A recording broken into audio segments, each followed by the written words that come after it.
Wenn Sie gestatten, sprechen wir jetzt auf dem Abschlusspodium Deutsch und Englisch.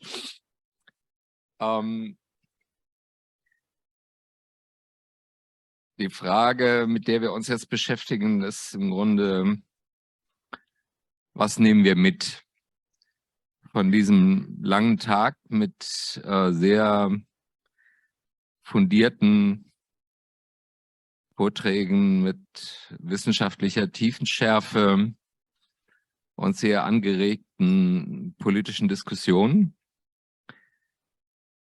Ich würde nur 2 oder 3 Punkte gerne hervorheben als Stoff für unsere abschließende Diskussion hier. Das erste ist, juristische Verantwortung ist wichtig, wenn man das Völkerrecht bewahren will. Wenn massive Verletzungen des Völkerrechts, Angriffskrieg, Kriegsverbrechen großen Stils, Versuch der Zerstörung einer Nation nicht geahndet werden, dann entkernt das Völkerrecht und macht es zu einem bloßen Papier. Deshalb ist diese Frage der juristischen Ahndung der Kriegsverbrechen von großer politischer Bedeutung und muss einbezogen werden in, ich würde sagen, unsere Überlegungen und die Politik unserer Regierung, wie ein Ende dieses Krieges aussehen soll. Das gehört zu einem gerechten Frieden. Und das sind vor allem 2 Forderungen, die sich herauskristallisiert haben, nicht erst heute in der Diskussion, sondern schon sagen, in den letzten Monaten international. Das eine ist die Forderung nach Einrichtung eines Sondertribunals zu War of Aggression. Und das zweite ist die Bewertung des russischen Krieges, und wir haben das jetzt gerade nochmal sehr eindringlich gehört, als intendierten Genozid. Und das kommt mit einer politischen Konsequenz aus der UN-Völkermordkonvention, nämlich der Verpflichtung zu präventivem Handeln, die nicht erst einsetzt, wenn der Völkermord vollendet ist, sondern die ihn gerade verhindern soll. Das heißt nicht notwendigerweise Intervention mit Friedenstruppen, sondern das kann auch heißen Waffenlieferung, das kann heißen ökonomische Sanktionen, das kann heißen finanzielle Entschädigung für die Opfer dieser Kriegsverbrechen aus russischem Staatsvermögen. Tobias Lindner hat heute Vormittag gesagt, die beste Prävention ist, die Ukraine zu befähigen, diesen Krieg möglichst rasch zu gewinnen.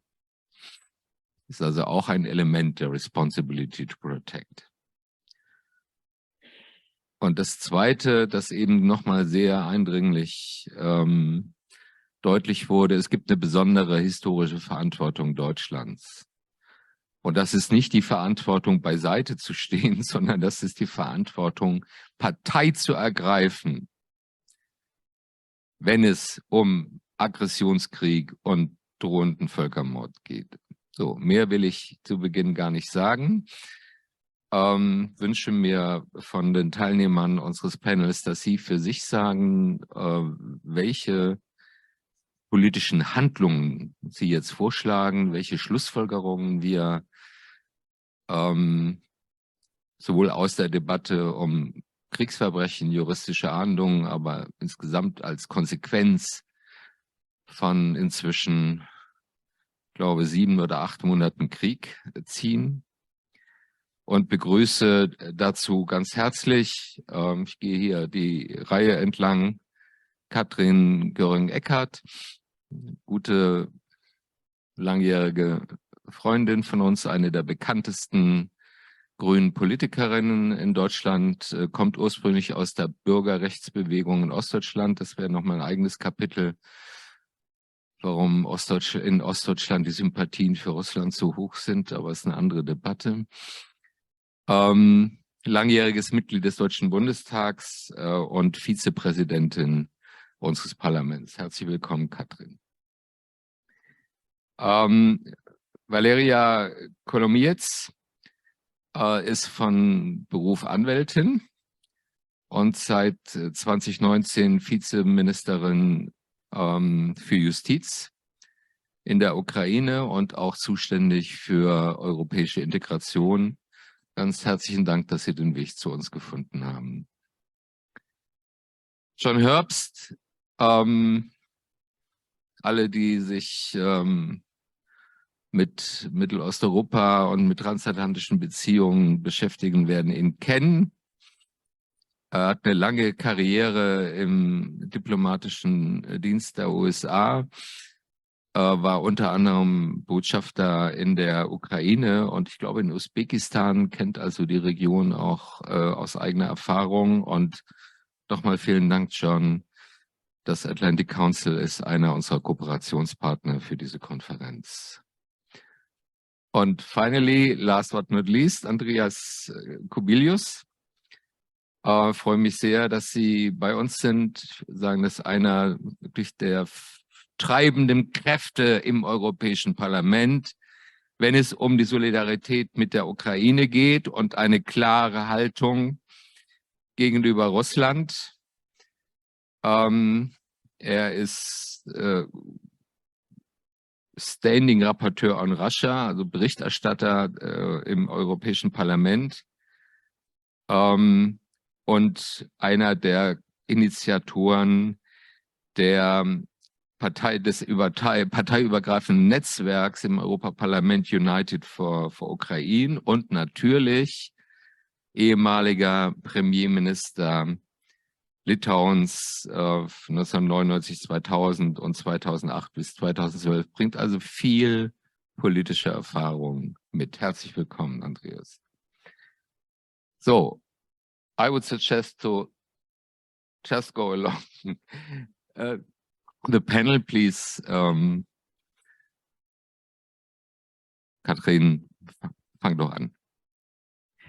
Ja, ganz vielen Dank für die Einladung und noch mehr danke, dass ihr diese Veranstaltung macht mit wirklich hochkarätiger Besetzung und mit einer sehr wichtigen und spannenden Diskussion. Ich muss ja zum Glück jetzt nicht wissenschaftlich darauf reagieren, wie das mit Völkermord, Kriegsverbrechen und so weiter ist. Ich habe eine Meinung dazu, die sage ich nachher auch gern. Ich will nur anfangen mit einem vielleicht etwas größeren Bild, was mich umtreibt als Schlussfolgerung politischer Art. Das erste ist die historische Verantwortung. Marie und ich waren gestern mit Roman im Bundestag und da habe ich das auch schon mal gesagt. Im Bundestag gibt es ja eine ganze Reihe von Graffitis, Inschriften von Soldaten und auch übrigens Zivilistinnen und Zivilisten, zum Beispiel der Großmutter von Serhej Jadan, der den Friedenspreis des deutschen Buchhandels bekommen hat. Die suchen wir gerade noch. Die hat da auch ein Graffiti hinterlassen. Und die Führungen, die der Deutsche Bundestag dort anbietet, die erzählen immer, dass es russische Soldaten sind, die dort ihre Takes hinterlassen haben. Und wenn man dann hinschaut, sieht man Odessa, Kiew, Kharkiv, also ganz verschiedene Orte, natürlich auch ukrainische Orte. Und diese Verantwortung, diese historische Verantwortung klar zu haben, wir haben sie eben gegenüber der Ukraine. Es war nicht eine sowjetisch-russische Armee, die uns befreit hat, sondern es war eben eine Armee der Völker der ehemaligen Sowjetunion. Und das zu verstehen, das klar zu haben, das ist ein großer Teil. So, und dann schaue ich gerne einmal nach heute. Und heute haben wir, glaube ich, 3 Aufgaben, die extrem zentral sind. Das eine ist die Waffenlieferungen ohne Wenn und Aber. Und zwar die Waffen, die gebraucht werden, sofern wir sie haben. Und ich finde, es ist komplett egal, ob wir sie auf dem Hof eines Unternehmens in Deutschland stehen haben, in Europa stehen haben oder ob wir sie in der Bundeswehr stehen haben. Wir haben das alle schon 100.000 Mal gesagt, dass es darum geht, dass unsere Werte und wir selbst und Europa verteidigt wird in der Ukraine. Aber kann eben auch kein leeres Wort sein, sondern muss auch klar sein, das ist unsere eigene Sache und deswegen sind die Waffenlieferungen so elementar. Das Zweite ist die Frage des Wiederaufbaus. Und mir erscheint es manchmal so, als ob es so ein bisschen darum geht, dass der Wiederaufbau dann irgendwann anfängt, wenn der Krieg vorbei ist. Und das ist natürlich absurd. Wir erleben gerade in diesen Tagen Stromsperren über viele Stunden. Wir erleben, dass die Infrastruktur sehr bewusst zerstört wird, von Krankenhäusern bis zu Stromversorgung und alles das. Das muss ich hier in diesem Kreis gar nicht erläutern.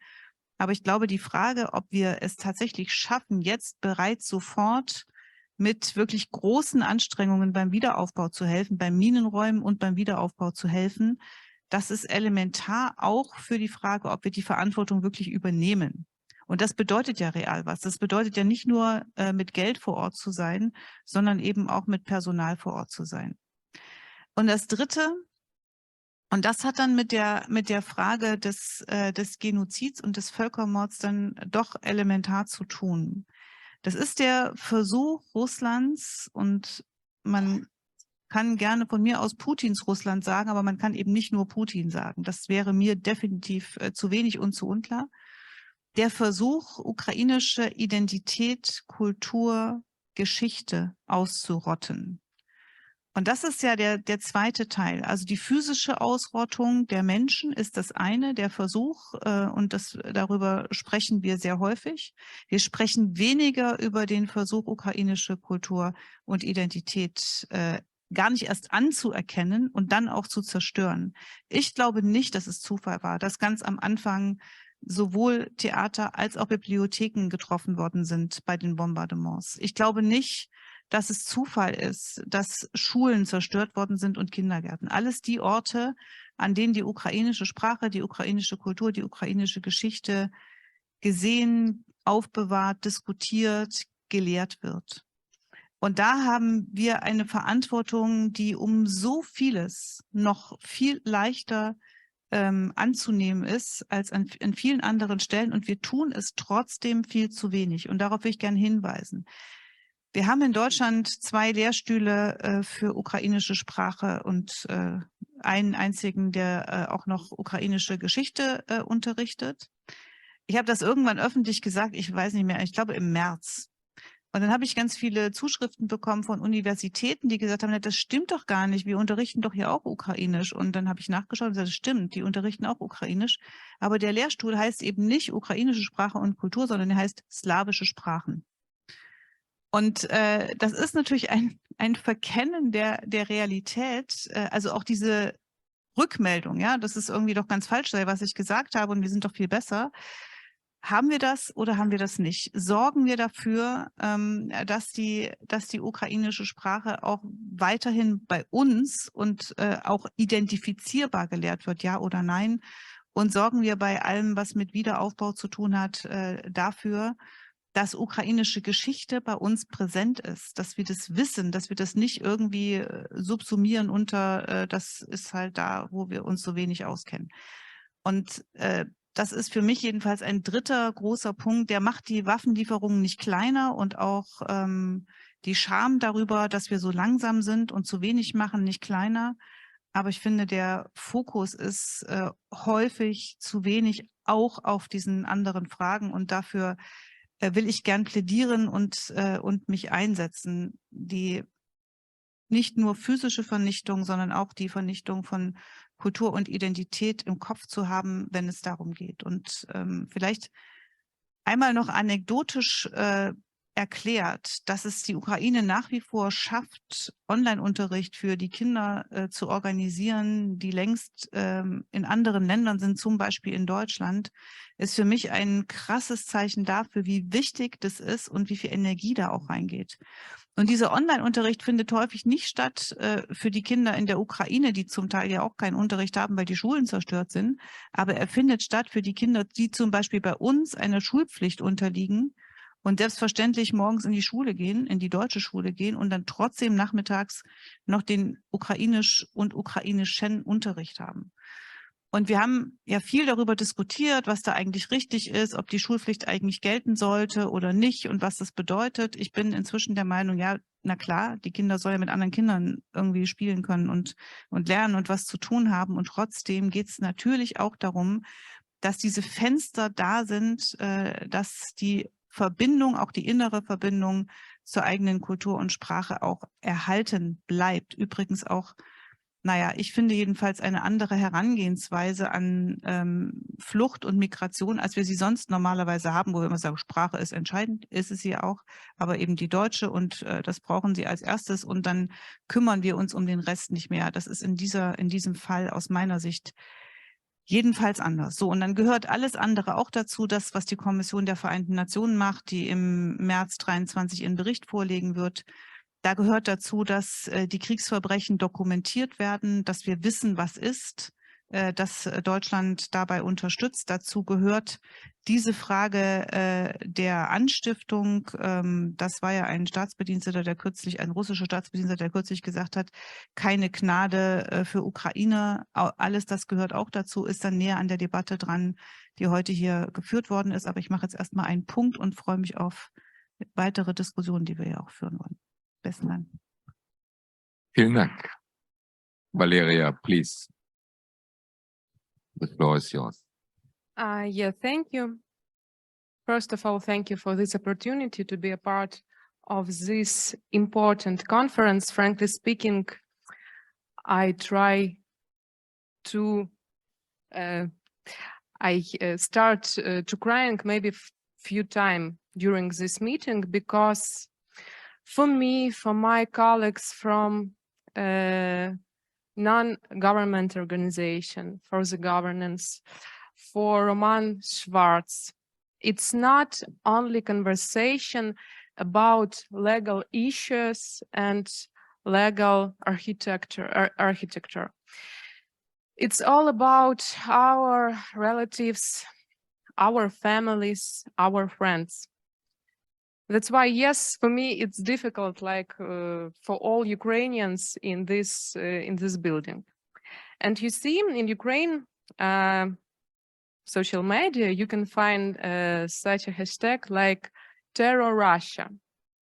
It's mean for us, terrorist and Russia is the same. And Russia is a terrorist state for us from beginning of last century, maybe even earlier. And I want to say that we start our law war against Russia in the European Court of Human Rights from 2014. Yes, our first application regarding Crimea. And in beginning of 2021, the court published a decision on the admissibility of this case, which recognized and legally established the fact of aggression by the Russian Federation on the territory of Crimea and the fact that Russia has been experiencing effective control over this territory since February of 2014.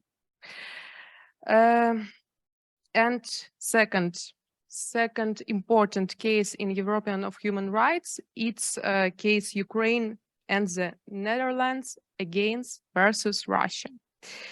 It includes our application about Donbass and application the Kingdom of Netherlands. Why it's so important?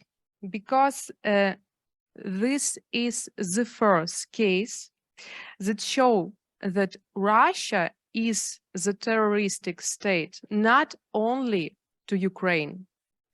It's a terroristic state to all of democratic world. And it is very important to understand this.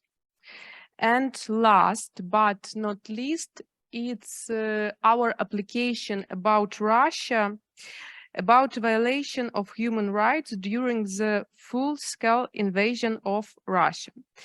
And about this application, I want to say thank you to the government of Germany, because Germany was one of the first countries which participation this application.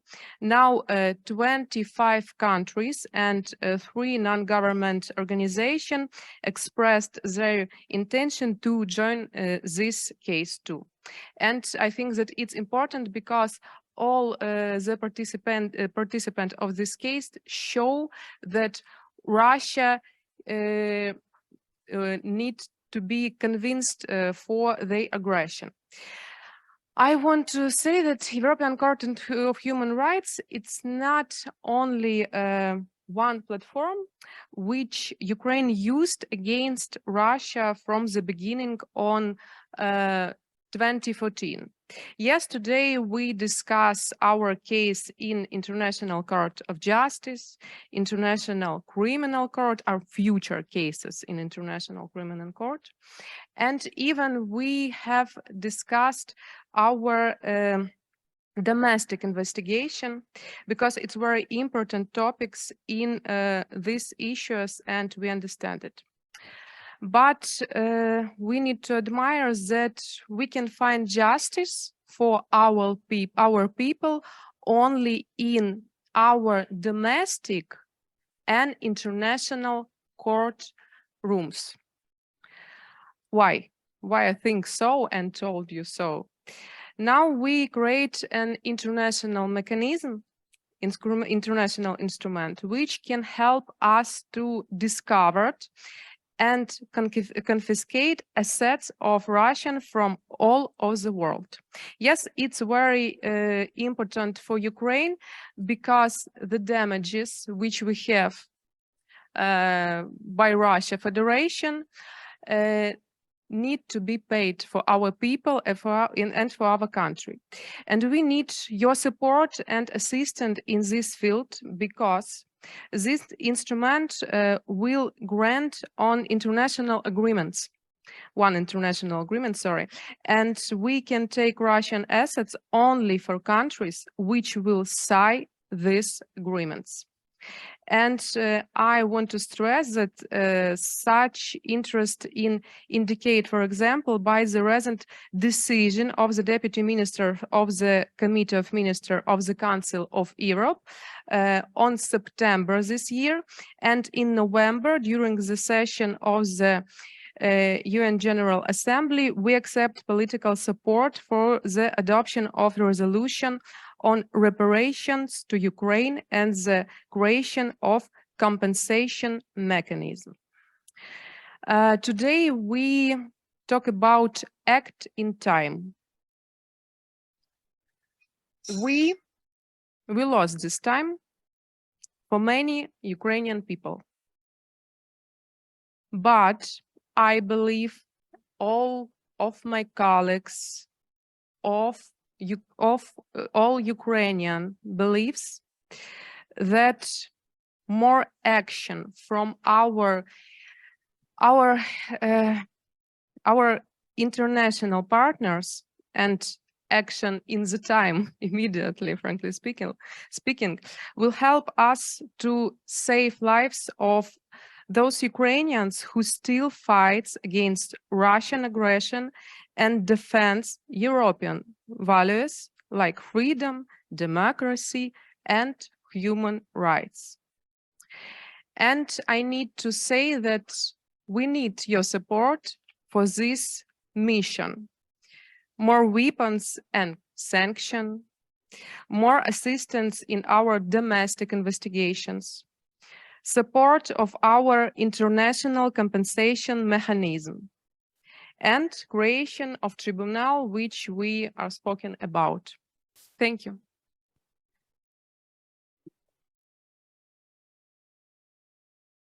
Thanks a lot, Valeriia. John, what are your takeaways and what next in the transatlantic support for Ukraine?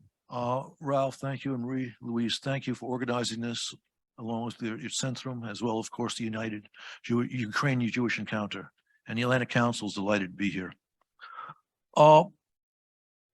This has been a very impressive symposium. Extraordinarily distinguished scholars and practitioners of international law laying out the case in very clear terms for Russian war crimes, and for that matter, even genocide in Ukraine. I'll follow our colleague from the Bundestag in saying this is one of 3 lines of effort that are extremely important right now regarding Moscow's war on Ukraine. The other 2, of course, are to make sure Ukraine wins the war, and weapons are very important here, as are sanctions.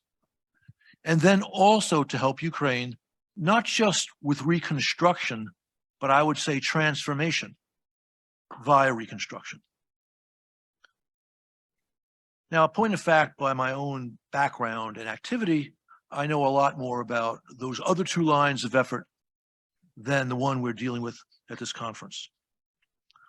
But the work you're doing here and the work we do after this event, which will be very, very important, is essential as well to our success in the first 2 lines of effort. If we don't help Ukraine win the war, the second and the third lines of effort are irrelevant, obviously. And there is a direct connection between the activities of this group and the activities that follow on the issue of war crimes and genocide that will play a critical role in ensuring success, again, in Ukraine's victory to come, which we will achieve, and also Ukraine's reconstruction to come. We all know Ukraine has had a very successful 3 months now. In fact, you can even say a very successful 8 months. First defeating the efforts to take Kyiv and Kharkiv, then stopping Moscow's new offensive in Donbass, then launching the very successful counteroffensive, which took back much of the Northeast and is now in the process of grabbing Kherson. And I think it's probably going to fall to Ukrainian forces within the next several weeks. And if that happens, perhaps taking back much of the South up to the land bridge with Crimea.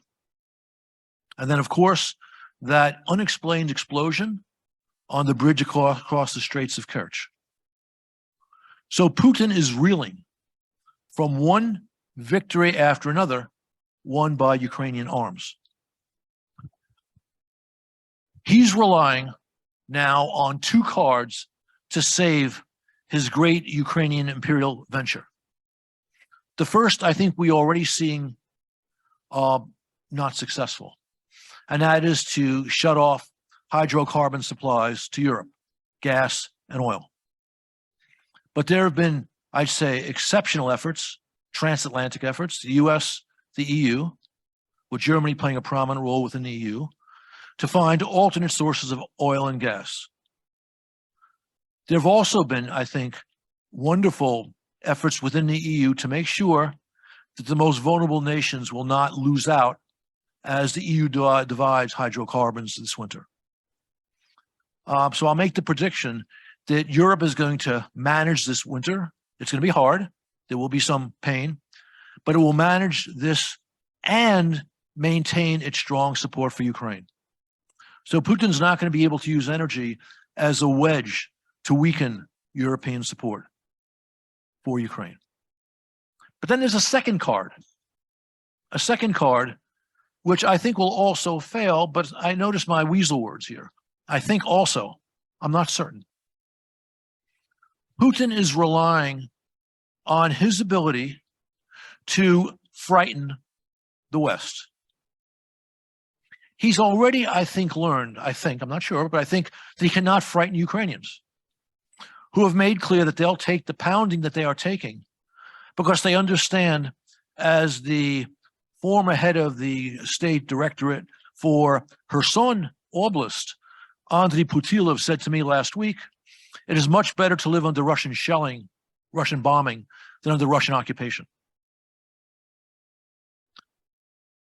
But what he's hoping is that there will be weak-kneed Westerners who say, my goodness, He's threatening nuclear war. And we therefore have to impose a settlement on Ukraine. This is dangerous because sadly, I would say the leaders we have in the West today are not quite of the same stock as those who brought us through the dangers of the Cold War. We faced a more formidable adversary than Vladimir Putin's Russia. And let's keep in mind now, and here's where you come in. I mean, you meaning this group here with all this wonderful knowledge about war crimes. What they're saying is we've got to give Putin something to justify stopping the war in Ukraine. And what does that something mean? That means Ukrainian territory. And guess what comes with Ukrainian territory? Ukrainians. And we've heard from many speakers today, and especially Tim Snyder, what the Kremlin has in mind for Ukrainians who identify as Ukrainians. So, the weak-kneed advocates of giving Putin what he needs so he doesn't lose face are saying we have to turn millions of Ukrainians over to the tender mercies of the barbarians who are stealing Ukrainian children, raping Ukrainian women, and going after civilian infrastructure and torturing everyone in sight who they choose to torture. Now, I imagine at least some folks in this audience have heard of something called Operation Keelhaul. Operation Keelhaul was a sad episode of Western diplomacy, particularly British, but not just. The Americans played a role too. When Nazi Germany was defeated, there were actually hundreds of thousands, but I think millions of Russian soldiers, POWs, I should say Soviet soldiers, POWs, in Western captivity. Also, civilians of Russian, Soviet descent, various kinds, in Western captivity. And Stalin demanded that we turn them over to him, which sadly we did. And what awaited them was the Gulag, except a lot of them decided to dispense with their own lives before they were handed over to the Soviets. We're doing the same thing here on a larger scale if we listen to those who don't have the guts to stand up to the world's most dangerous predator. So your work, bringing the attention to senior levels of what the Russians are doing in Ukraine, is absolutely essential. While these folks get very nervous about the horrors of a possible nuclear war, they avoid at every turn discussing the horrors of Russian occupation of Ukraine and the consequences of their own policy preferences. That's one of two reasons why your work is really important. Actually, one of three reasons. The second, which again relates to my area of activity, is this. You hear voices in Europe and in the United States talking about the cost of our support for Ukraine, apart from the possibility of nuclear war. And the EU has not distinguished itself with its generosity in providing the 10 billion euro they offered to Ukraine 7 or 8 months ago. I think they've delivered 2 billion. Not a good look for the world's global soft power superpower. Similarly, if you pay attention to American politics, you know that there are voices on the populist right in the United States that fuss about this. And even the Republican minority leader in the House said something which was not particularly helpful in the last couple of days regarding American aid for Ukraine. Now, point of fact, I can make an argument as to why it's in a vital American interest to provide that aid. But sometimes even wonderful arguments don't win. But here's again where your work is very important. There is this roughly $380 billion of frozen Russian assets in the Western financial system. that could easily pay for the $5 billion a month that Ukraine's budget deficit currently constitutes, as well as for a substantial amount of reconstruction after that. Here, we need people of vision and not clerks, not, to use colloquially American English, green eye shade types, meaning accountants, who say, well, gee, the rules of the global economic order are that money is, should be sacrosanct. So what these folks are saying is that the rules established to the great benefit of all of us after World War II, reaffirmed at the end of reaffirmed in the Helsinki Charter, reaffirmed in the Paris Charter, the Helsinki Accords, rules that have been violated serially by Vladimir Putin should protect his money. Well, no. Canada, I think, has taken the lead by changing its laws so that money is up for grabs. We should all follow that rule and use that rule to take from Putin what he has taken from Ukraine. And your work here and the follow-up, properly done, can achieve that. So that's the second great task, or rather second great impact you can have. And the third is beyond my general area of expertise, but it's still worth mentioning, which is another good thing that happened in the aftermath of World War II, besides the creation of this international order, or part of this international order, you might say it's the cherry on the top of the cake, was establishing responsibility for war crimes, right? The whole Nuremberg precedent, a precedent that has often been ignored in the last 70 years, reaffirmed in the Balkans.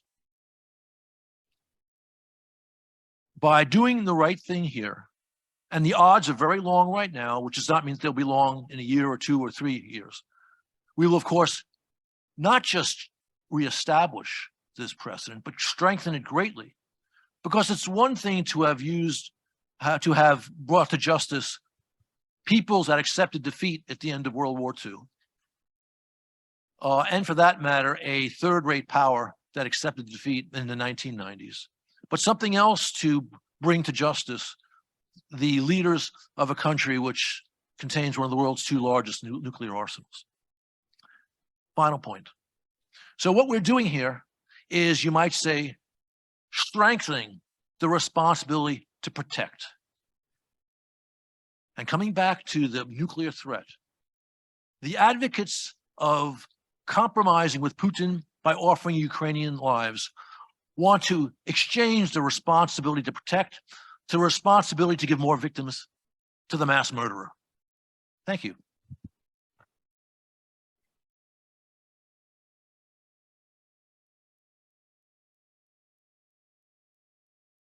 Thanks a lot, John. Maybe we can suggest you as the next head of the State Department or so. Just coming back to the EU payments to the financial aid to Ukraine, to my knowledge, meanwhile, they have defreezed 5 billion euro. But of course, this is still a drop on the hot stone. And compared to the billions, hundreds of billions we are spending to compensate rising energy tariffs in Germany and other European countries, this is a very modest contribution. So next one, Andrius, a lot of those political demands are going far beyond the national theater. They are needed to be dealt with on the European level. So what is your perspective, both from a Baltic and a European point of view? Well, first of all, really thanks a lot. Great conference. I was listening really with a lot of attention to all the discussion of lawyers, which I confess I'm not a lawyer, so not everything for me was so easy to understand.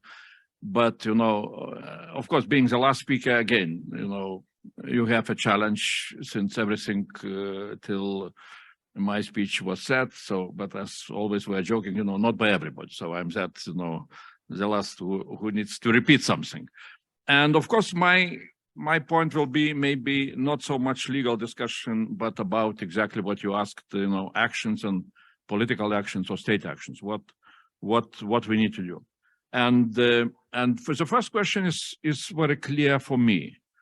Why do we need international justice in this case?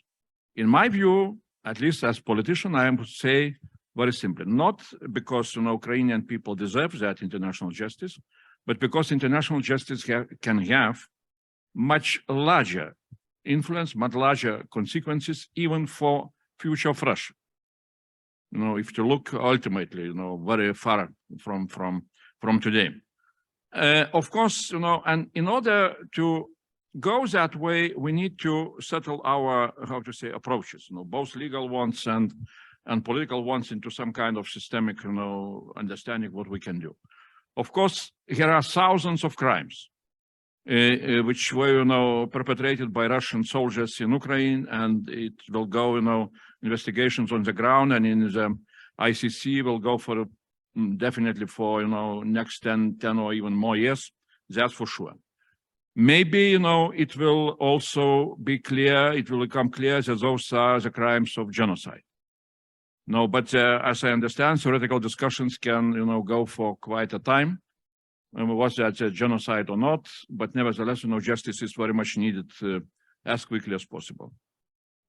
Besides that, besides all those, you know, concrete crimes in Bucha, in Irpin, in Mariupol, in whatever, in Izum, there is what I call, I don't know if that's possible to use such a terminology, is mother or father of all the crimes. And this is a crime of war aggression. Without war aggression crime, there would not be, you know, those crimes on the ground, you know, very terrible crimes, but the beginning was, you know, crime of war aggression. And this is a crime of leadership. This is a crime of Putin, of, you know, his surrounding, of Kremlin, you know, and that's, again, very clear. And in my view, really, there is no need to look for very deep ground evidence on, you know, which would bring, you know, very clear, you know, conclusions that really there was a crime of aggression. We know that there was a crime of aggression. We know who is responsible for that. So, from that point of view, again, sorry that I will use some, you know, language of lawyers, you know, but I always remember that sentence. Justice delayed is justice denied. So that is a question also of speed. You know, quality and speed, you know, well, thanks to hear some applause from lawyers. It's unbelievable for me, you know. My background is physics, you know, and not nothing. So, you know, nothing to do with the law. But when you know, because we all the day we were, you know, coming back to Nuremberg, you know, to Nuremberg experience, we need to remember that Nuremberg started 1945, October 10. It's, yeah, almost, you know, the same days, and it ended 1946. I looked on Google, 1946, October 18. So, you know, just few months after the war, 1 year, decisions made, justice is here. And that was very important, not only, you know, to bring the justice, but also as a consequence, denazification of German, you know, society. That's what this, you know, justice not delayed brought with it, you know. So, from my point of view, really, you know, special tribunal on war aggression is the only possibility to have not delayed justice also for Ukraine. And it would have, again, I would repeat, major consequences not only for Ukraine victims, no, but also for broader, you know, political and geopolitical developments, because we need, you know, to raise the question of responsibility of Putin and Russian leadership, to raise that question now in a form of legal, you know, steps with establishment of tribunal, not after 10 years. It's needed very much now. You know, and that is why, you know, we need to proceed. And here, why it's so much need of, you know, this steps forward. because establishment of such, tribunal would have major impacts on both sides, on Russian political elite and on the Western political elite. And on Russian political elite and business elite who are around, Putin, it will be a clear signal that, with Putin staying in power, there will be no possibility for this political or business elite, in Russia, to break through international, whatever we can call blockade, which is established now, because of all what Putin is doing, with the war against Ukraine, is established by international community. I think that this is really by some elite people in Russia is started to be, they are starting to understand that this is really a big problem. And with our clear signal that there is no way, that this blockade would be, broken when Putin is in power, would be very, very important. And in the West, of course, somebody was telling the same, we need to be very clear. There are some, well, John spoke about, nuclear threat and how some political leaders, in the West are trying to look into possibility to negotiate, peace and so on, not looking into what are crucial interests, existential interests of Ukraine. So establishment of such a tribunal, again, would be an obligation for the Western leaders not to go into any kind of negotiation with Putin as the leader of Russia. So in a broader sense, I would say also why we need to look into this tribunal as very important, as because as Nuremberg process helped German society to get rid, well, maybe with the time, but nevertheless, this was the beginning, to get rid of some dreams of Third Reich and so on and so on. The same is very much needed for Russia. They need to understand that their dreams about imperial restoration and so on are they are ending with a total catastrophe for Russia itself. It ends with international tribunal and so on and so on. So that is the only way how we can push forward what we can call process of denazification or deputinization of Russia. That's what we need to understand, and why Nuremberg Tribunal was really very important also from that point of view.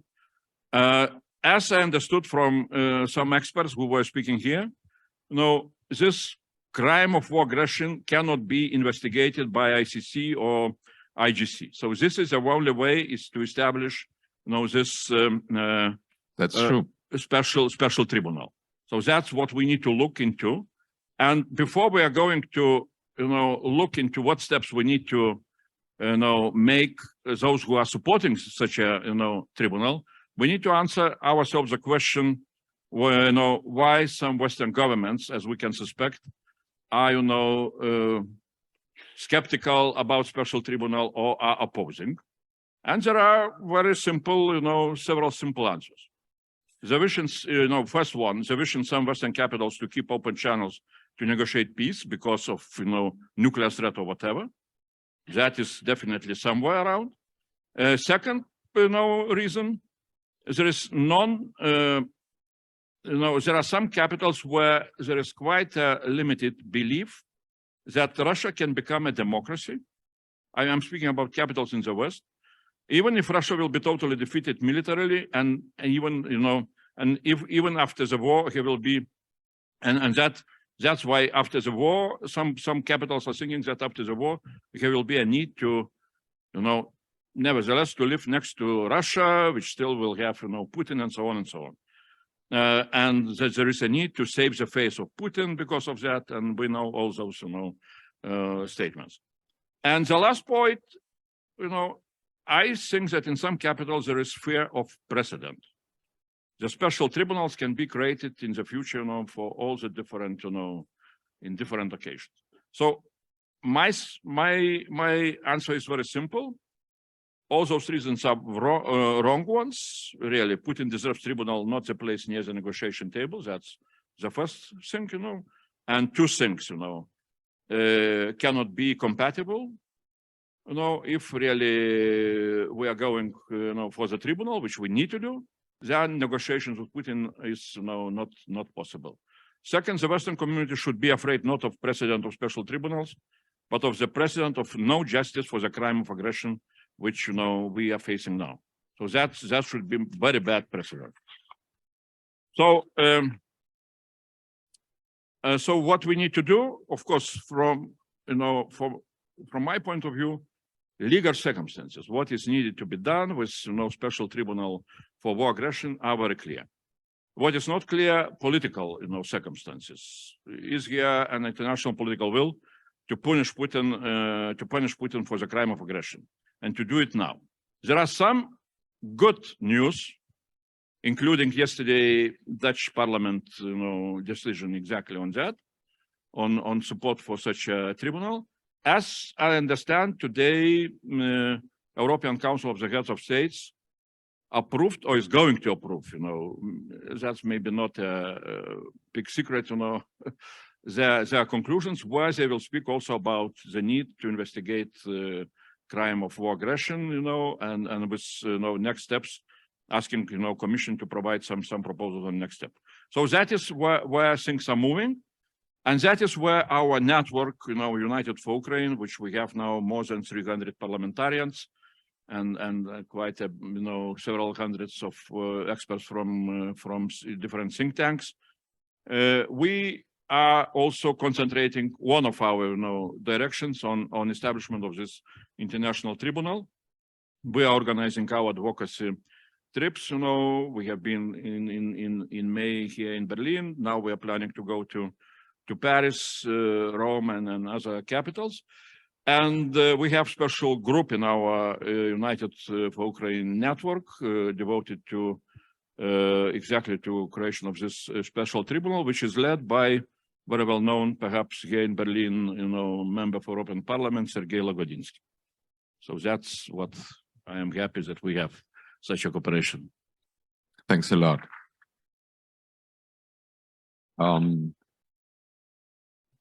Let's start the discussion with German dialogue. Katrin, ich würde gerne einfach, ich glaube, 3 Punkte aus der Diskussion nochmal herausgreifen und dich um eine Antwort bitten. Das erste, das war ja sehr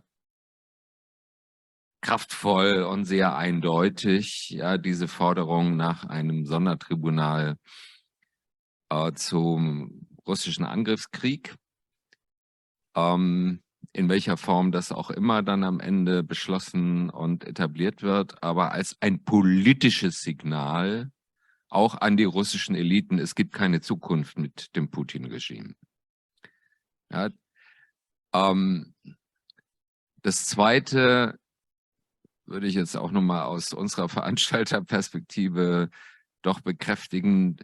Es müssen nicht nur intellektuelle Thinktanks, Völkerrechtler, sondern es müssen zunehmend auch politisch Verantwortliche, also Parlamentarierinnen, Regierungsmitglieder beginnen, über Völkermord zu sprechen.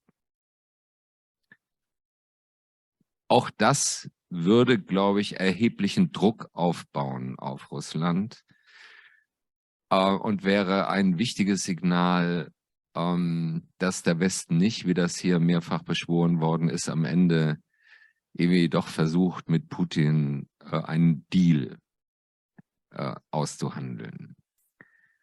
Und das Dritte, Schadenersatz. Also Wiedergutmachung, Schadenersatz aus russischem Staatsvermögen, das zurzeit in der EU eingefroren ist. Dafür braucht es einen Rechtsrahmen, um dieses Vermögen zu beschlagnahmen und umzuwidmen für Wiederaufbau der Ukraine. So, sind das 3 Sachen, die du politisch unterstützen würdest, und siehst du dafür eine Chance innerhalb der Koalition? Der erste Teil der Frage ist leichter als der zweite. Also würde ich das unterstützen, ist leichter zu beantworten als der zweite, was die Koalition angeht. Aber Zu dem ersten will ich gerne 3 Dinge sagen. Das Reden über Völkermord hat begonnen und trotzdem gilt das, was Marie, glaube ich, vorhin gesagt hat, es fällt uns unendlich schwer, wegen der, ich finde, undiskutablen Einmaligkeit der Shoah.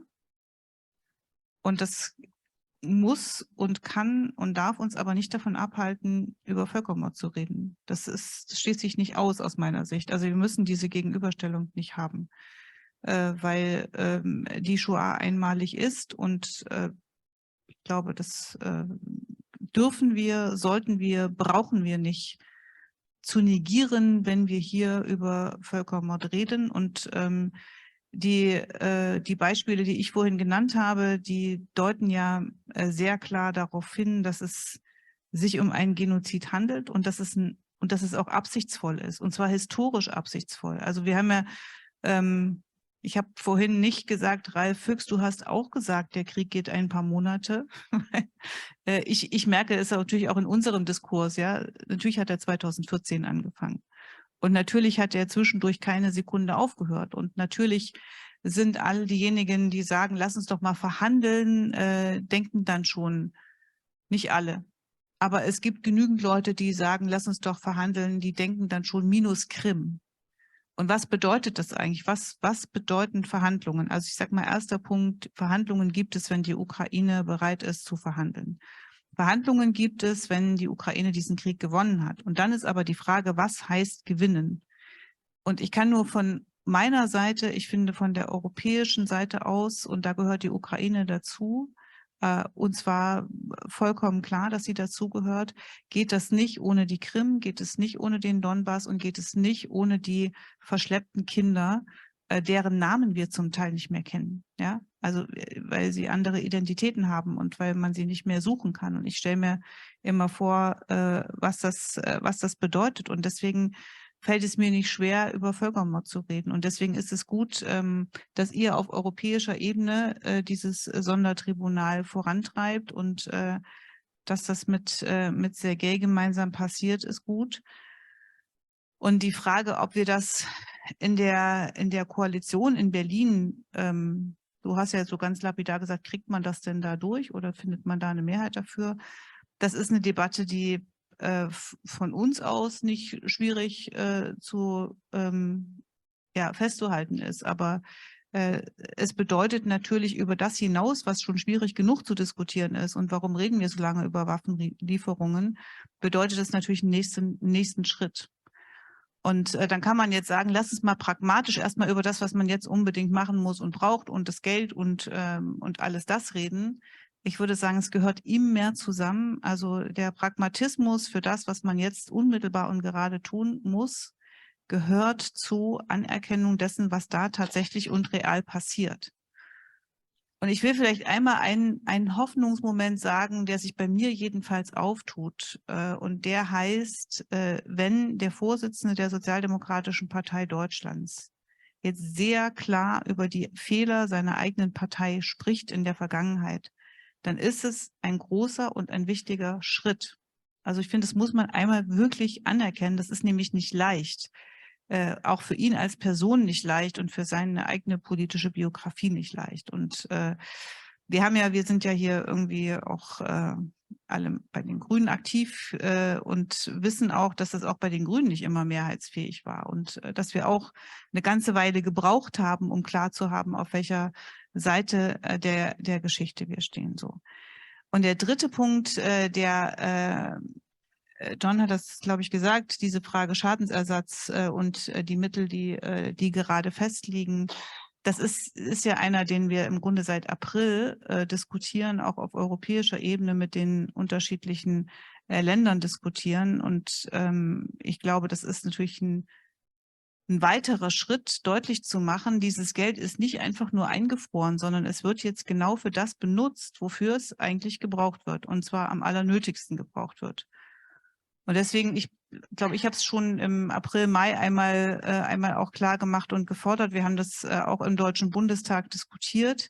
Ich bin aber ganz froh, dass wir jetzt nochmal darauf zurückkommen, weil manchmal gibt es ja auch so ein Einfrieren von, das haben wir doch schon mal gesagt, und dann sind viele andere Dinge wichtig, die auch gemacht werden müssen. Deswegen bin ich sehr froh, dass Sie es nochmal sehr, sehr deutlich erwähnt haben. Wenn ich darf, würde ich auf 2 Sachen gern noch reagieren. Erstens, John hat gesagt, der Westen hat Angst vor Putin und hat Angst vor dem Atomkrieg. Und ich glaube, dass das nicht mehr stimmt. Ich glaube, dass inzwischen genügend intellektuelle PolitikerInnen und Bevölkerung gibt, die nicht mehr bereit sind, Angst vor Putin haben zu sollen. Und es ist eine echte Veränderung und ich finde, wir sollten sie konstatieren und bestärken. Weil die Angst vor Putin hat uns so viele Jahrzehnte immer wieder in einen bestimmten Modus, in eine bestimmte Rolle gebracht. Und ich will es nicht mehr akzeptieren und ich finde, es gibt immer mehr Leute, die das nicht akzeptieren. Und wir sollten nicht denen, die da besonders laut sind und besonders oft eingeladen werden, wie Herr Precht oder sowas, die das versuchen zu artikulieren, so viel Raum geben, wie sie leider zum Teil bekommen und natürlich auch nicht Sarah Wagenknecht und auch nicht der Alternative für Russland, die im Deutschen Bundestag sitzt. Ich empfehle es mal, diese Reden sich anzuhören. Als amtierende Präsidentin muss man das ja bis zum Ende anhören und das Wort dem Nächsten erteilen. Ich will aber noch was Zweites sagen oder fragen, John. Weil Sie haben vorhin nämlich auch gesagt, es geht auch um die Hilfe beim Umbau. Und Sie haben es dann relativ schnell, sind Sie weitergegangen in Ihrem Reden und ich weiß nicht, was gemeint ist. Ich will gern eine Sache sagen, die mir immer wieder begegnet und in meine Timelines gespült wird. Die geht immer nach dem Motto, aber die Ukraine muss doch auch erstmal selber. Und dann wünscht ihr was von Korruptionsbekämpfung über ich weiß nicht was. Und ich bin jetzt jemand, die seit 2004 sich diese Bemühungen und diese Umbaumaßnahmen und das alles immer sehr genau angeschaut hat und weiß, was das alles bedeutet und auch im Vergleich zu anderen übrigens bedeutet. Ich sage dann manchmal ganz lapidar, wenn wir in Deutschland eine Regionalreform, eine Gebietsreform gemacht hätten, wie in der Ukraine, dann wären die Demonstrationen, die wir jetzt haben, lächerlich dagegen, was da passieren würde. Und ich nehme an, Sie haben es gar nicht so gemeint, John, aber vielleicht sagen Sie noch mal, was Sie gemeint haben, weil natürlich ist Hilfe bei Umbau und sowas alles immer auch wichtig, aber ich habe keinen Zweifel daran, dass die Ukraine ein demokratisches Land ist. Ich habe auch keinen Zweifel daran, dass es immer noch Dinge zu tun gibt, aber ich würde sehr, sehr gerne darauf beharren, dass wir gemeinsam daran keinen Zweifel haben müssen. The term was reconstruction by transformation or vice versa, transformation vice, via reconstruction. Could you elaborate on it a little bit? There's little doubt that Ukraine is an emerging democracy.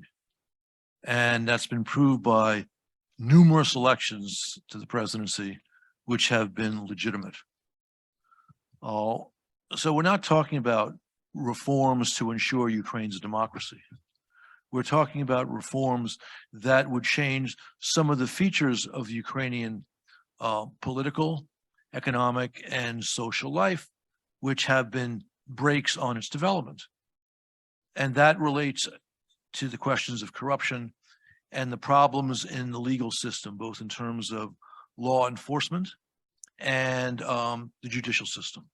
These problems are not unusual, they're not unknown. Now, we don't talk about them much now because the task now is to make sure that Putin loses in Ukraine. And sadly, Putin verstehers talk about corruption in Ukraine as if this is a unique phenomenon. And they haven't pointed out that if corruption in Ukraine, if corruption in the Ukrainian military was as large as corruption in the Russian military, Russian forces would have overrun Kyiv, right? So, well, we don't want to dwell on corruption now, but when we talk about reconstruction, a great deal of international resources are going to be infused into Ukraine. And that will come, as it was true during the Marshall Plan, with a substantial amount of international oversight. And some of that will be used to ensure that changes that were difficult for Ukraine to achieve on its own, or you might say achieved at a faster rate than otherwise. But this will be a Ukrainian phenomenon. Okay, thanks. We have only 15 minutes left, so other questions or comments from the audience? All exhausted. Please, yeah. And as usually, introduce yourself, please. With pleasure. Klaus Rackwitz, International Nuremberg Principles Academy. I'm very glad that finally we have clear language in this round. We need a court that deals with the crime of aggression, and we need people who enforce that this court is actually going to do its job, and that there will be sentences at the end of the day. And I'm grateful for you remembering also to the Yugoslavian, ex-Yugoslavian situation. We should have in mind every judgment, every arrest that was done in the ICTY, the Tribunal for Yugoslavia, that did not follow a voluntary surrender, was executed by military forces, by KFOR and SFOR. And the moment we start talking about genocide more loudly and more strictly, we also need to talk about, and I'm grateful for Katrin Göring-Eckardt's clear words, we also need to talk about standing up to Putin. And maybe not only through words, whatever weapons he may have. And that, I think, is the consequence from the former Yugoslavian situation, where Germany finally agreed to enter into military operations in order to end the genocide and to end the atrocities. And my question is, to what extent do we need to be more clear here? To what extent do we need to be open about that? That if we talk about a court of aggression, we also need to talk about forces that stop the genocide. Das macht jetzt nochmal ein richtiges Fass auf, nämlich wenn wir das ernst nehmen, dass Russland einen Genozidkrieg in der Ukraine führt, die Schutzverpflichtung nicht so weit gehen müsste, dass der Westen sich auch militärisch engagiert, sei es Flugverbotszone verhängt oder mit Spezialtruppen sich beteiligt. Ich würde aber nicht vorschlagen, dass wir jetzt in diese Diskussion gehen. Das überschreitet, glaube ich, bis in den Rahmen unserer Debatte so ganz am Ende.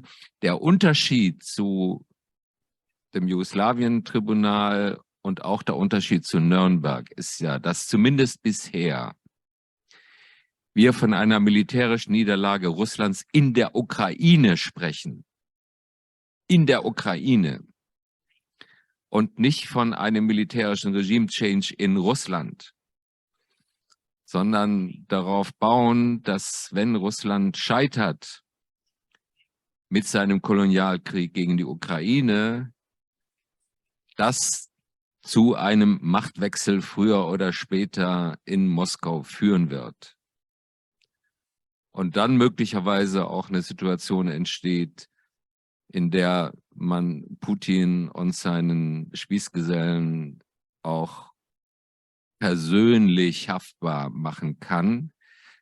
Das ist aber nicht notwendigerweise die Voraussetzung für die Einsetzung eines Sondertribunals. Das kann auch in Absentia tagen. Und auch das hätte eine große politische Bedeutung. So. Gibt es denn noch weitere? Herr Ruge. Ruge, Münchner Sicherheitskonferenz. Ich weiß nicht, ob das funktioniert jetzt. Bisschen lauter. Ich habe zwei Fragen. Vielen Dank für die Beiträge.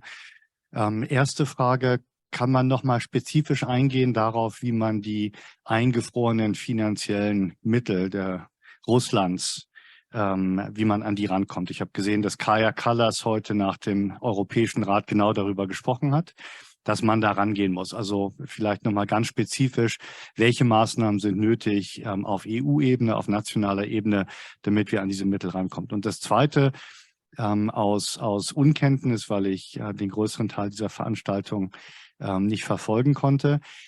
Wie kommen wir zu einem Tribunal? Denn mein Verständnis ist, dass die Feststellung, dass ein Völkermord vorliegt, letztlich nur durch ein Tribunal getroffen werden kann. Auch wenn die Hinweise auf das Vorliegen von Völkermord überwältigend sind. Aber wie kommen wir zu einem Tribunal? Das ist vielleicht eine Frage, die heute schon diskutiert worden ist. Aber das würde mich nochmal abschließend interessieren. Das sind eigentlich zwei Fragen, Herr Ruge. Also Ihre zweite Frage zerfällt in zwei Kapitel. Wenn wir von einem Sondertribunal sprechen, dann sprechen wir bisher jedenfalls von einem Tribunal zum War on Aggression, also zum Aggressionskrieg. Die Frage Genozid wird ja zurzeit schon verhandelt im ICC. Aber, und das war einer der Erkenntnisgewinne aus der Konferenz, unter anderem dank Klaus Kress, wir müssen unterscheiden zwischen einer Ex-Post-Beurteilung, einer strafrechtlichen Ex-Post-Beurteilung, ob die russischen Kriegsverbrechen und die ganze Strategie, die auf Zerstörung der Ukraine als eigenständige Nation zielt, dem Tatbestand des Völkermords erfüllen und dann entsprechend strafrechtliche Konsequenzen auch gezogen werden. Das wäre tatsächlich Sache der Gerichtsbarkeit. Die zweite Frage ist aber eine politische, weil die Konvention, UN-Konvention zur Verhinderung von Völkermord, Prevention of Genocide, ja gerade fordert, dass, wenn es bereits ernsthafte Hinweise gibt auf einen geplanten Völkermord, also das Risiko eines Völkermords besteht, dann eine Handlungsverpflichtung der internationalen Staatengemeinschaft eintritt. Und das ist eine politische Entscheidung, die die Staaten treffen müssen nach einer sorgfältigen juristischen Bewertung und Abwägung. So, das war jetzt der zweite Teil Ihrer Frage. Zum ersten, Andrius, können Sie das beantworten? Also welche Art von Rechtsrahmen wäre nötig, damit die russischen Assets beschlagnahmt und für die Ukraine zur Verfügung gestellt werden können? Well, I do not provide very specific information, but as we know, Commission is working on that, on specific, proposals, legal ones. I hope that again Berlin will play a very important role with a conference which is coming 25th. It's this week on reconstruction of Ukraine, where of course everybody will speak about financial resources. So maybe there will be more clear language also how to seize those assets. The problem perhaps is that assets inside of EU, they are kept on different national countries. So how much EU is able, to influence decisions on a national level, I am really not an expert here, but I think that really those steps will be done. Now, how to establish special tribunal? I see Anton Korenievich, leading person on that, from Ukrainian side. We were discussing again in our network, and of course, first attempt is to have United Nations, assembly decision maybe, or some other steps. I would say, and to the first question, which we were not answering, but I would say, really, I see very clearly that, yes, on the Western side, we need to become more tough towards Russia. And this is, two things. The war can be stopped with enough of weapons deliveries to Ukraine. That is what we need to raise. On another side, when we are talking about Russia, we need to understand that sanctions, we can look into 9th package or 10th or 11th or 12th, but sanctions, they did the job. Now there is, what I am sometimes, joking that there is perhaps nothing very serious to be sanctioned anymore. But in such case, special tribunal to be established now is something of that, new type of sanction. That is why a tribunal, even from that point of view, is becoming a very important, issue on our agenda. So, two final questions.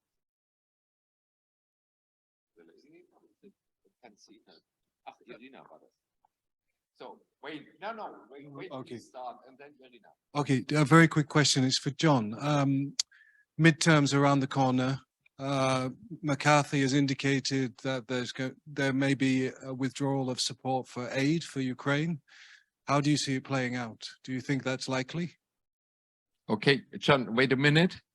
The second question, Irina Solonenko. Thank you so much. Very interesting debate. For me, it's not quite clear yet. So what are the political implications? If we decide it's genocide happening, it's crime of aggression happening, are we talking then about more weapons, more humanitarian assistance, more support for Ukraine, or we're talking about some qualitative change in terms of approaching the situation? So what are the political implications? Can we probably elaborate a bit on this?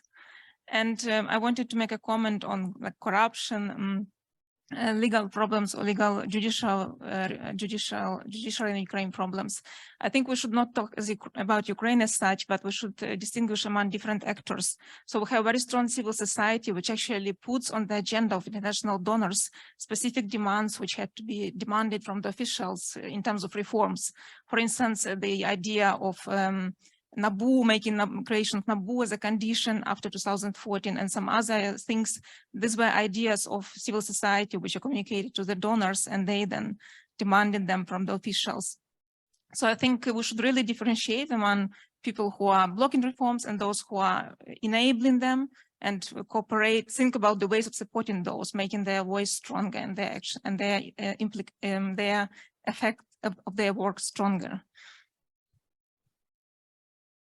Thanks a lot. Like the first question clearly was addressed to John, and please think about who will answer Irina's question. Okay, on the midterms. One, about 25% of Republicans in Congress voted against the $40 billion aid package for Ukraine. It's highly likely, like 90%, that the Republicans will be in the majority in the House of Representatives. And I would say it's about 51 or 52% that they will also take the Senate, but not 51, 52, which is very close.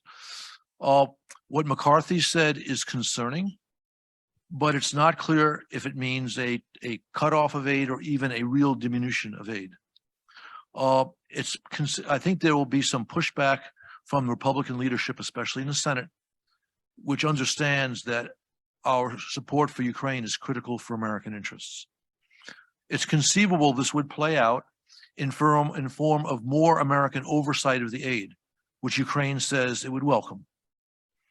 But it is possible it will lead to a cut in aid. And from my point of view, that would make the frozen Russian assets that much more essential. Because we need those assets, not just for reconstruction, but to ensure that the $5 billion a month Ukrainian budget deficit is addressed.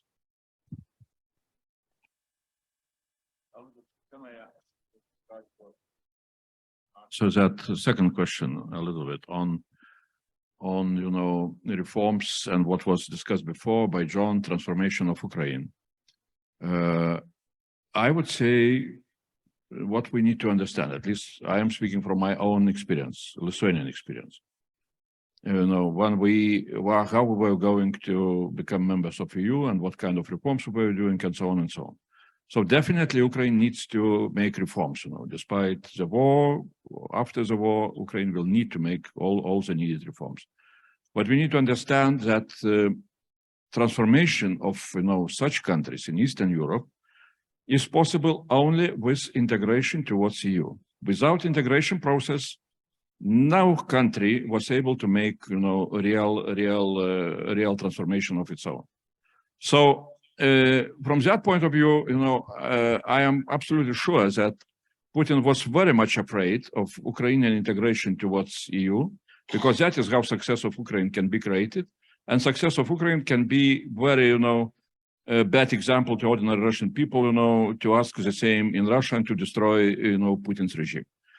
Unfortunately, only now, Joseph Borrell made very open statement recently in the parliament, in Strasbourg, 2 weeks ago.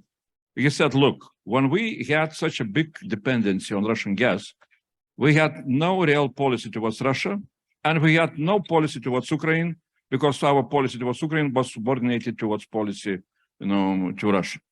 So that was big strategic mistake, that EU had no policy and integration policy started to be offered only now with candidate status and, you know, with other things. So definitely, again, I'm concluding here, you know, yes, Ukrainians need to do the job, but also we need to do the job.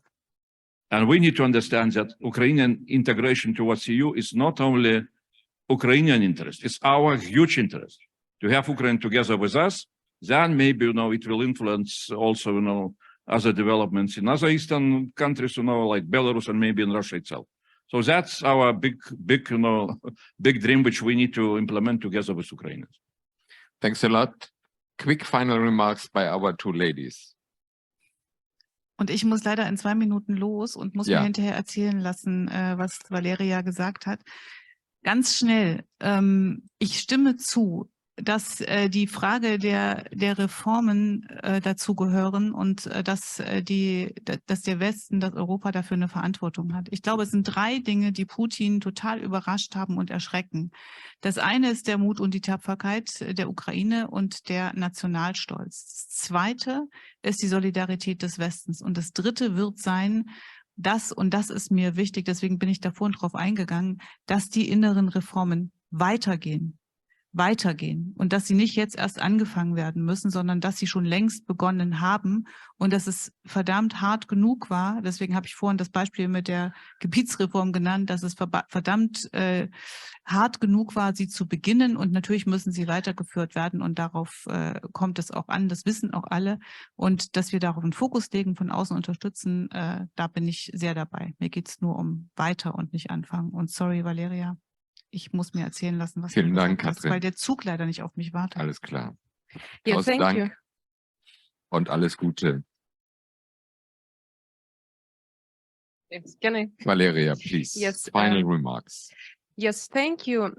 I want to say about, you're absolutely right, about confiscation of Russian assets. It's a political discussion. And I want to say that we started the discussion with the authorities of EU countries, USA and other participants couple months ago. We create international mechanism. We prepare international agreements, and we understand that it's very difficult legal issue, but we just find the solution with our partners. And second, that you see, we not ask you to confiscate the assets at only that. We not ask you about this because you see, we start to do it a couple months ago in our country. We prepare the mechanism, and now we have first decision, a court decision, which confiscate of property of one of the Russian oligarchs. That's why we understand that, yes, we need your support, but we start to financial our compensation fund right now by our work. And it's very important, like I want to say, because you see, we understand what we need to do. Yes, you said about recovery. Yes, it's very important. And last 5 months, we are working at recovery plan. I mean, it's governance, it's our parliament, it's our non-government organization and experts. And now we are in the last stage of preparing this plan. And thank you so much, because our international partners was included in this process for the first day. That's why I think that, yes, we understand what we need, where we go, and how we will recover our country after our victory. Thank you. Ich wollte nur noch sagen, dass ich sehr beeindruckt bin von der Intensität und von der Ernsthaftigkeit dieser Konferenz. Das war auch für jemand, der sehr viel Konferenzerfahrung hat, eine sehr seltene Mischung zwischen wissenschaftlicher Expertise und der Debatte über politische Schlussfolgerungen und politisches Handeln. Ja.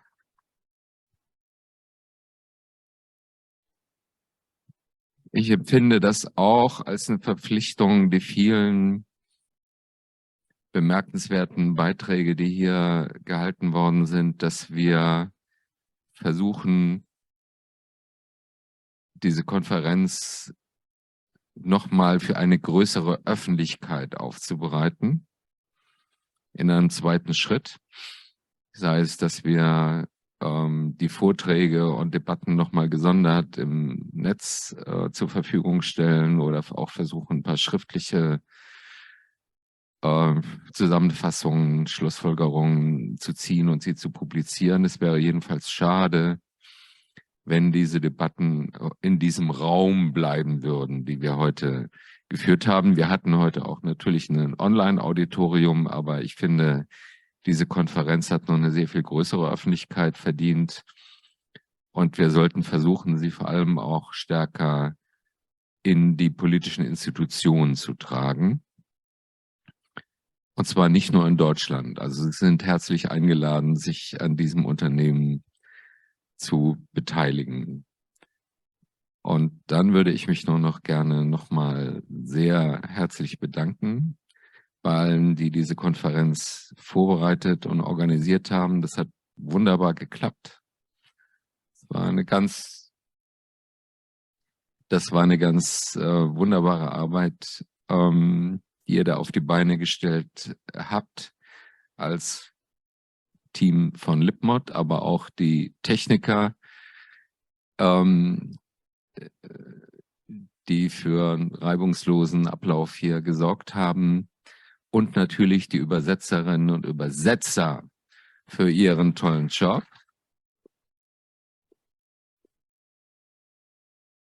Und vor allem möchte ich mich bei Ihnen bedanken, bei allen, die durchgehalten haben, für Ihr Stehvermögen und Ihr Interesse im Saal und auch online. Und ich hoffe sehr, dass wir diese gemeinsame Arbeit in Zukunft fortsetzen können. Vielen Dank.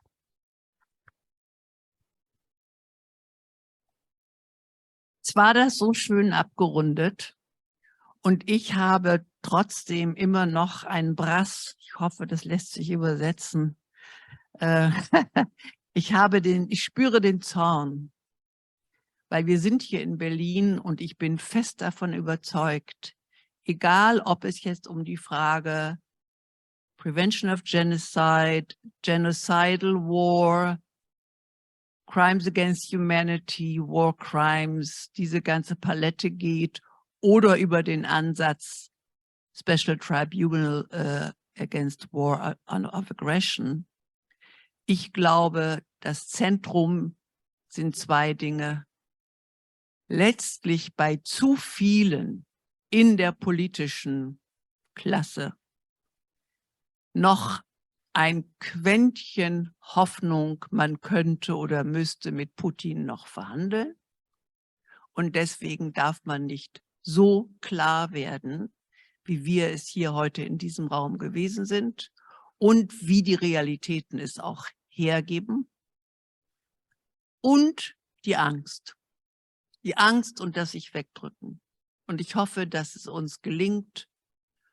Wir haben immer ein wunderbares Beispiel mit den baltischen Ländern. Ich hoffe, dass es uns gelingt, da tatsächlich unsere politischen Akteure, die Öffentlichkeit, die Medien ein Stückchen zu ermutigen, mutiger zu werden.